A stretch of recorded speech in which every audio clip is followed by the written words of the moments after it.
मित्रों नमस्कार। आज का अखबार में फिर आपका स्वागत है और आज भी आपके लिए बहुत सारी खबरें हैं। इन खबरों के मायने आपको बताएंगे। गुजरात और हिमाचल प्रदेश के विधानसभा चुनाव के परिणाम घोषित हो गए हैं। गुजरात में भाजपा ने बहुत बड़ी जीत हासिल की है, प्रचंड जीत। और हिमाचल में बीजेपी की सत्ता चली गई है। वहाँ कांग्रेस को बहुमत मिल गया है और वहाँ बहुत दिनों बाद कांग्रेस ने जीत का स्वाद चखा। दिल्ली एमसीडी में कल आम आदमी पार्टी पहले ही सत्ता हासिल कर चुकी है। तो आज जो विधानसभा चुनाव का परिणाम आया है उसी पे ही चर्चा सीमित रखते हैं। असल में गुजरात विधानसभा चुनाव और हिमाचल विधानसभा चुनाव का अपना महत्व है। हिमाचल एक छोटा सा राज्य है, केवल 68 सीटें हैं वहाँ। चूँकि हिमाचल एक पहाड़ी राज्य है और हिंदूवादी राज्य है, तो वहाँ बीजेपी को ऐसा लग रहा था कि दोबारा से वहाँ सत्ता में आएगी और जो रिवाज है वहाँ 5 साल कांग्रेस और 5 साल बीजेपी का, वो रिवाज खत्म होगा और उत्तराखंड एवं उत्तर प्रदेश की तरह ही हिमाचल में भी बीजेपी रिवाज तोड़ पाएगी। लेकिन ऐसा संभव नहीं हुआ। उसके बहुत सारे कारण हो सकते हैं। बीजेपी की आपसी जो गुटबाजी है, जैसे उसमें 3 गुट बने हुए थे। भाजपा अध्यक्ष जेपी नड्डा का एक गुट था, मुख्यमंत्री जयराम ठाकुर का एक गुट था, अनुराग ठाकुर का एक गुट था। तो ये अपने अपने मुख्यमंत्री बनाने के लिए कोशिशें कर रहे थे या उसमें इनकी तरफ से प्रयास अलग अलग तरीके चल रहे थे। कोई किसी का टिकट काट रहा था, कोई किसी को टिकट दिला रहा था। तो गुटबाजी हुई। इस गुटबाजी के कारण करीबन बीजेपी के 6 नेताओं ने बागी होकर चुनाव लड़ा, जिसमें से 2 उसके बागी जीत भी गए हैं। और वोट परसेंटेज की बात करें तो हिमाचल में केवल 1% वोट कम हुआ है। अभी उसके 39% वोट है। पिछली बार 40% थे, तो इसलिए वहाँ उसका जो वोट बैंक है उसको ज़्यादा डेंट नहीं लगा। लेकिन कांग्रेस का वोट बैंक बढ़ा है, उसका करीबन 42% हो गया है। अब इसमें कह सकते हैं कि जो हिमाचल में बीजेपी का 43.9% यानी लगभग 44% वोट मिला उसको। 1% कम हुआ। बीजेपी को 43% और कांग्रेस को 43.9%, यानी केवल 1% का अंतर है दोनों में। तो ये बहुत मामूली सा फर्क था, लेकिन 1% मतलब 0.9% का जो अंतर आया, उससे दोनों की जो सीट का जो अंतर है वो लगभग डबल हो गया। बीजेपी को वहाँ पे 25 सीटें मिली हैं और कांग्रेस को 40 सीटें मिली हैं। तो यानी 1% वोट के कारण करीबन 15 सीटों का वहाँ पे फर्क आ गया। तो वहाँ पे जो कांग्रेस ने पुराने पेंशन स्कीम का मुद्दा उठाया था वो वहाँ पे क्लिक किया। और जो बीजेपी के एमएलए थे उनकी अकर्मण्यता भी एक बहुत बड़ा वहाँ पे हार का कारण बनी। और भी कारण हो सकते हैं, जैसे जो वीरभद्र सिंह, राजा वीरभद्र सिंह, उनकी डेथ हो गई थी, तो एक सिंपैथी भी थी उनके प्रति, ये भी हो सकता होगा। और बीजेपी में जो एरोगेंसी है नेताओं की, उस एरोगेंसी के खिलाफ भी लोगों को वोट देने का मन था, तो उन्होंने वोट दिया। लेकिन गुजरात में तो कमाल हुआ। गुजरात में हम सबको लग रहा था कि बीजेपी को 115 से 120 सीटें मिल जाएंगी, सरकार में तो आएगी और पूर्ण बहुमत भी मिलेगा। लेकिन 156 सीटें, ये तो किसी ने नहीं सोचा था। 182 सीटों में से 156 सीटें बीजेपी जीत गई और उसका जो वोट प्रतिशत है वो 54% हो गया है, यानी 49 से बढ़ के 54%, करीबन 5% का वोट परसेंटेज बीजेपी को मिला है। और कांग्रेस का जो वोट प्रतिशत करीबन 39% था वो घटकर 26% हो गया। और आम आदमी पार्टी का तो कमाल ही हो गया। 1% वोट बैंक था वो बढ़ के 12% हो गया। हालांकि उसको सीटें केवल 4 मिली हैं, 5 सीटें उसकी फाइनल हो गई हैं, लेकिन इन 5 सीटों में उसका जो वोट प्रतिशत है वो 5% हुआ। और उसके साथ ही आम आदमी पार्टी अब एक नेशनल पार्टी हो गई है। तो इस नेशनल पार्टी का अब इनको दिल्ली में एक पार्टी ऑफिस के लिए जगह मिल जाएगी। और दूसरा, उसके जो संयोजक हैं अरविंद केजरीवाल, उनको एक परमानेंट सरकारी मकान मिल जाएगा। और इसके अलावा उनका जो सिंबल है झाड़ू, वो झाड़ू अब पूरे देश में उसी झाड़ू के नाम पे वो चुनाव लड़ेंगे। जैसे नेशनल पार्टी का होता है, बीजेपी, कांग्रेस या जो और 7 पॉलिटिकल पार्टी नेशनल पार्टी हैं, उनकी तरह उनका सिंबल एक सिंबल होगा। तो ये गुजरात का जो इस तरह से हुआ, मुझे ऐसा लगता है कि एक तो बीजेपी और नरेंद्र मोदी और गुजरात, ये एक दूसरे के पूरक बन गए हैं। यानी गुजराती अपने आप को नरेंद्र मोदी से बाहर नहीं कर पा रहा है, और उनका लगता है कि नरेंद्र मोदी चूँकि हमारा व्यक्ति है, हमारा आदमी है, उनको ज़्यादा से ज़्यादा वोटों से जिताना है, और उनको जो प्रधानमंत्री वो देश के बने हुए हैं, उनको मान रखना है उनका। तो इसके कारण उनको इतना बड़ा उनको बहुमत मिला है, और उस बहुमत के कारण अब ये आप देख ही रहे हैं कि किस तरह से उनको सीटों पर लगातार जीत रहे हो। 32 साल हो गए, ये उनका 27वां साल है, और 5 साल और हो जाएंगे तो कांग्रेस का जो बीजेपी का गुजरात में सत्ता हासिल करने का जो सिलसिला होगा वो 32 साल हो जाएंगे। और जो पश्चिम बंगाल में लगातार 34 साल तक सीपीएम ने राज किया था, उसको मुझे लगता है कि अगली बार जब 5 साल बाद चुनाव होंगे तो वो रिकॉर्ड भी टूट जाएगा, क्योंकि बीजेपी का जिस तरह से बहुमत है गुजरात में, उसको कम करना ये आसान नहीं है, क्योंकि वहाँ पे जो मेंटेलिटी है वो थोड़ा सा हिंदूवादी लोग हैं, तो वो बीजेपी और नरेंद्र मोदी दोनों को मानते हैं। तो आज प्रधानमंत्री ने चुनाव जीतने के बाद बीजेपी हेडक्वार्टर गए, और वहाँ उन्होंने अपने कार्यकर्ताओं को सपोर्ट किया, उनका धन्यवाद किया। उन्होंने कहा कि भूपेंद्र, राज्य में भूपेंद्र और केंद्र में नरेंद्र, इन दोनों की जोड़ी रिकॉर्ड बनाएगी, तो वाकई इन्होंने रिकॉर्ड बनाया है। तो ये एक बहुत अच्छी बात रही।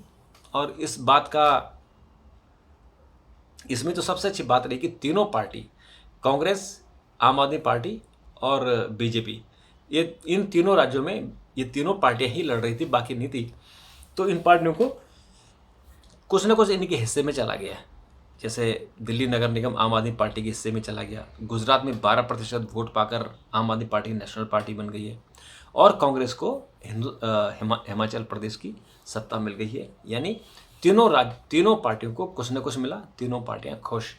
नहीं तो वो आपस में लड़ते, और आपस में उनके एक जो मैसेज जो जाता था, वो मैसेज भी आप सोचिए कि ये मैसेज जो था, वो मैसेज भी अब ख़त्म हो गया। तीनों में एक, मुझे लगता है एक एक सीट, एक एक राज्य जीतकर खुश रहेंगे। बीजेपी को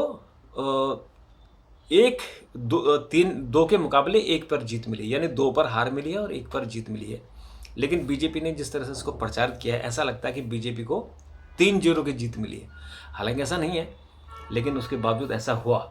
और रामपुर में पहली बार जो उपचुनाव हुआ था रामपुर में, उसमें बीजेपी का कमल खिला है। यानी वहाँ पहली बार बीजेपी को चुनाव मिला है। आकाश सक्सेना चुनाव जीत गए हैं, और जो खतौली सीट थी वो सपा और रालोद का जो गठबंधन है वो जीत गया है।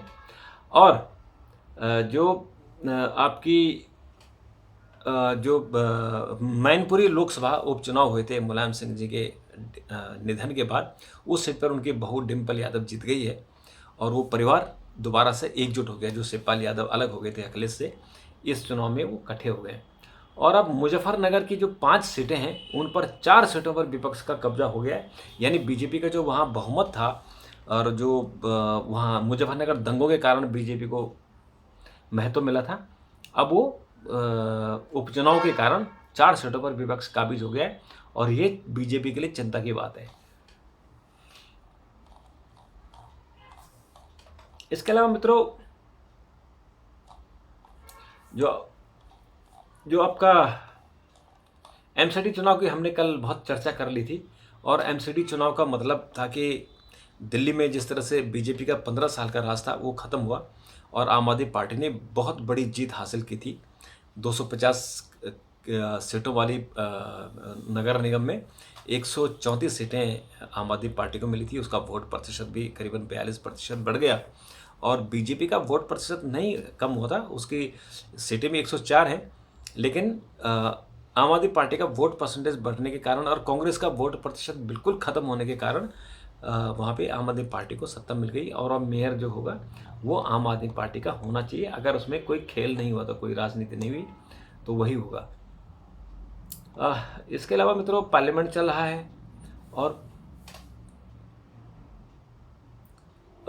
हिमाचल की हम अभी आगे बात करते हैं कि हिमाचल शहर की जो 15 साल बाद कांग्रेस की झोली में आई है, जो शहर की सीट है, इसमें हरीश अनार्था को 15,000 और जो बीजेपी के नेता थे सूद, उनको 12,000 वोट मिले।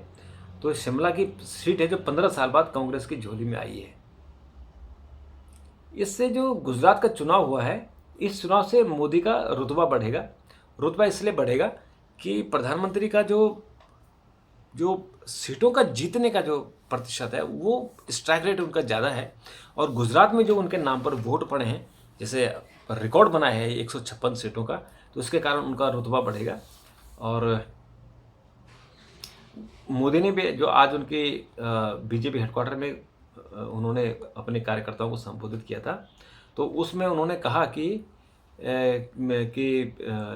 गुजरात में रिकॉर्ड पर रिकॉर्ड बने हैं और वाकई रिकॉर्ड पर रिकॉर्ड बने हैं।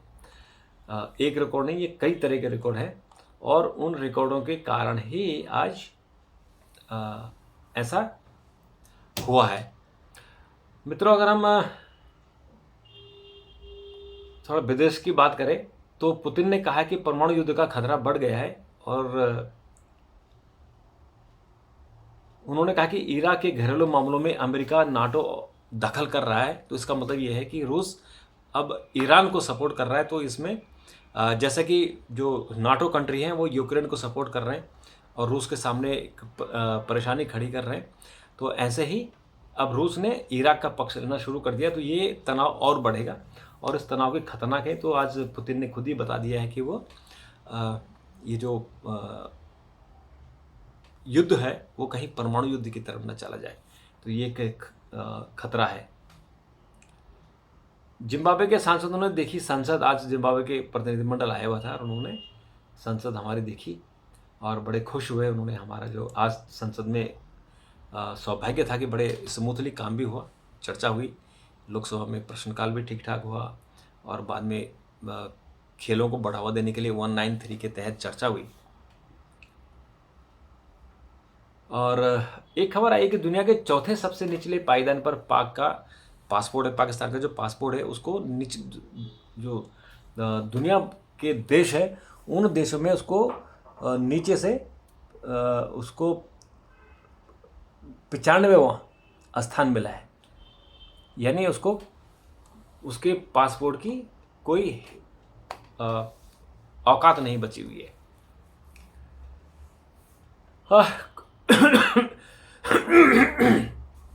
इसमें से अब फुटबॉल थोड़ी सी बात कर लेते हैं। फीफा वर्ल्ड कप में आज से क्वार्टर फाइनल शुरू हो जाएंगे और जो स्पेनिश फुटबॉल टीम का विश्व कप से बाहर हो गई थी, उसके कोच एनरिक को हटा दिया गया है और उनकी जगह लुई डिला फुएंटे नए कोच बन गए हैं। और जो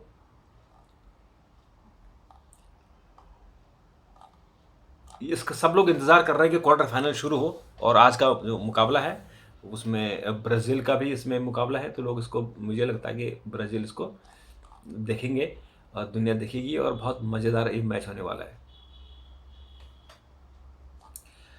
तो मित्रों, इसके अलावा आज नितिन गडकरी ने कहा कि इंफ्रास्ट्रक्चर क्षेत्र के लिए हम एक बॉन्ड लाएंगे, एक गारंटी बॉन्ड होगा, क्योंकि जो कर्जा मिलने में ठेकेदारों को मुश्किल होती है, इंफ्रा कंपनियों को, कंस्ट्रक्शन कंपनियों को, उसके लिए वो बॉन्ड जारी करेंगे।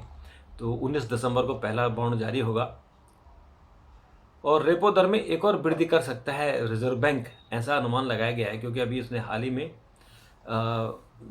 जो अपने रेपो रेट बढ़ा दिया था और अब रेपो रेट करीबन 6.25% हो गया। तो अभी उद्योग कह रहे हैं कि जो महंगाई है उसको कम करने के लिए ये दर और बढ़ सकती है, यानी जो हमारे रेपो रेट है वो 6.25 से बढ़कर 6.5 हो सकता है।